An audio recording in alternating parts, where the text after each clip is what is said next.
A 55-inch 4K smart TV today costs less than a 32-inch flat screen did in 2009. Let that sink in. Panels got bigger, resolution got sharper, and somehow the price went down. That is not a coincidence, and it is not generosity. By the end of this video, you will never look at that cheap price tag the same way again. Here is what most people believe. TV prices dropped because manufacturing got more efficient. Factories in China and South Korea got better at building panels at scale. Competition between brands drove prices down. All of that is true, but it is only half the story, and the half they leave out is worth billions of dollars a year. The TV business runs on some of the thinnest profit margins in consumer electronics. We are talking 2 to 4% on the hardware in many cases. Manufacturers like TCL, Hisense, and even Samsung are not getting rich off the box sitting on your shelf. So how do they stay in business? They figured out something much more valuable than selling you a screen. They figured out how to sell your attention and your data every single day after you bring that TV home. Here is exactly how it works. Every modern smart TV runs an operating system: Roku OS, Samsung's Tizen, LG's WebOS, Amazon's Fire TV, Google TV. These are not neutral software platforms. They are advertising businesses disguised as navigation menus. The moment you turn on your TV, that home screen, the one with the recommended shows and the app icons, is serving you ads, not in the apps, on the home screen itself. Those sponsored content rows, those promoted app install banners, those featured movie tiles, companies pay to be there.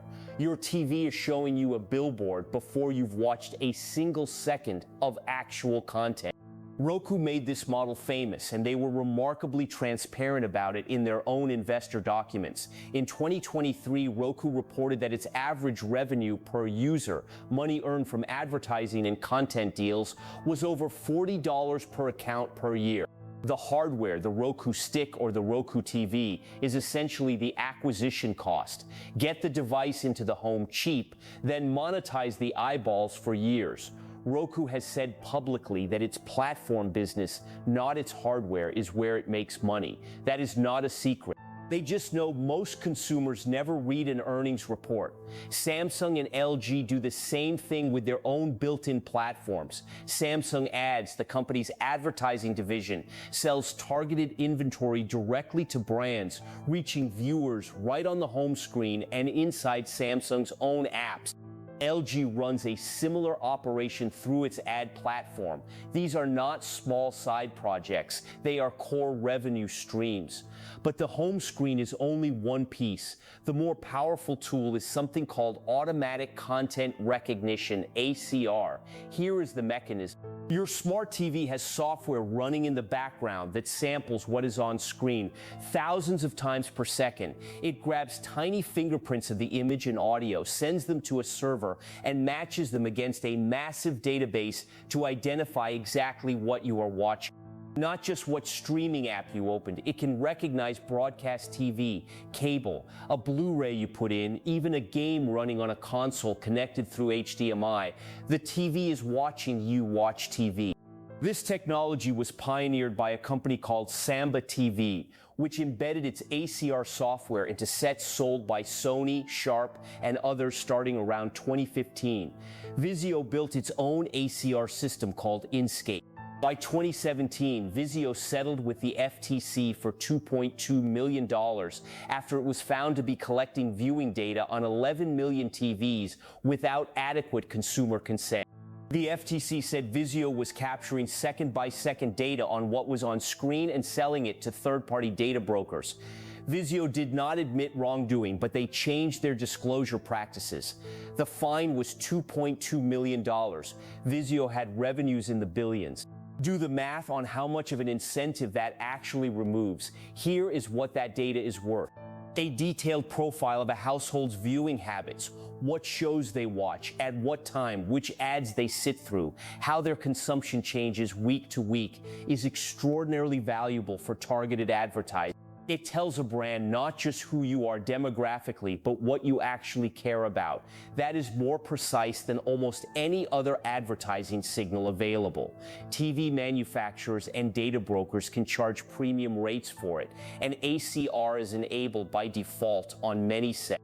It is buried in the initial setup screen under a consent flow most people click through in under 10 seconds. A 2020 study from Northeastern University and Imperial College London tested smart TVs from multiple manufacturers and found that many of them sent data to advertising and analytics companies, even when users had not actively used any streaming apps. The TV was collecting data in the background just by being on and connected to the internet. So what does this actually cost you? Your data has a real dollar value. Research firm Statista and others have estimated the smart TV advertising market will exceed $30 billion globally by 2026. That money comes from selling access to your behavior. You paid for the TV. You also paid with your attention every time you see a home screen ad. And you paid with your data, which was collected, packaged, and sold, often without you realizing it happened. But here is the good news. You can fight back, and it is not complicated. First, when you set up any smart TV, opt out of ACR during the initial setup. Look for terms like viewing data, Samba Interactive TV, ACR, or Smart Interactivity. If you already set it up, go into your privacy settings and turn it off. Second, you can run your TV as a dumb display by plugging in a streaming stick you control, like an Apple TV, and disabling the smart features entirely. Third, if your TV has an option to limit ad tracking or reset your advertising ID, use it. It will not stop everything, but it reduces the specificity of what they can sell. Now, here is the detail I saved for last, and this one genuinely stunned me when I found it. In 2023, a patent filed by Samsung described a system that could use smart TV cameras and microphones to analyze a viewer's emotional response to ads, detecting whether they seemed interested or disengaged, and then adjust ad delivery in real time based on that emotional feedback. Samsung said it was exploratory, but the fact that it was designed, formalized, and filed as intellectual property tells you exactly where this industry wants to go.